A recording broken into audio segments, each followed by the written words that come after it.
চট্টগ্রামে পিকআপ ও কাভার্ড ভ্যানের সংঘর্ষে ৫ জনের মৃত্যু হয়েছে, আহত হয়েছেন বেশ কয়েকজন। এই মুহূর্তে চট্টগ্রাম মেডিকেল কলেজ হাসপাতালে আছেন সহকর্মী পার্থপ্রতিম বিশ্বাস। বিস্তারিত জানতে সরাসরি যুক্ত হচ্ছে তার সঙ্গে। পার্থ,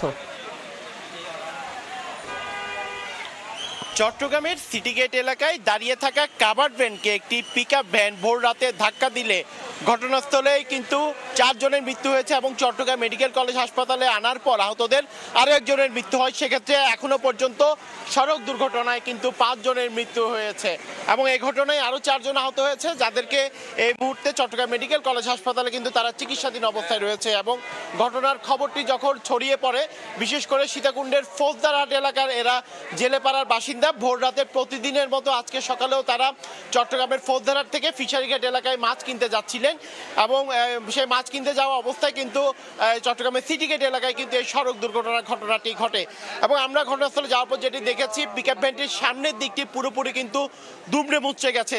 স্বজন হারিয়েছে তারা কিন্তু চট্টগ্রাম মেডিকেল কলেজ হাসপাতালে ছুটে আসছে। তাদের রাহাজারিতে কিন্তু চট্টগ্রাম মেডিকেল কলেজ হাসপাতালের পরিবেশ কিন্তু অনেকটাই ভারী হয়ে উঠেছে। অনেকেই কেউ বাবা হারিয়েছেন, অনেকে তাদের সন্তানকে হারিয়েছে, অনেকে স্বামী হারিয়েছেন।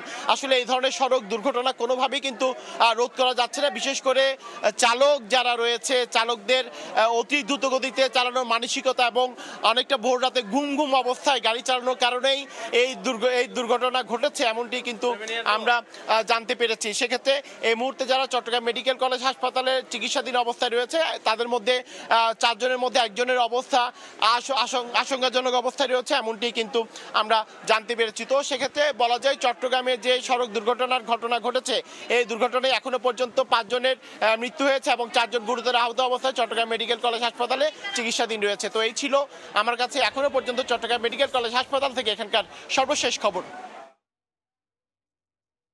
চট্টগ্রাম মেডিকেল কলেজ হাসপাতাল থেকে যুক্ত ছিলেন সহকর্মী পার্থপ্রতিম বিশ্বাস।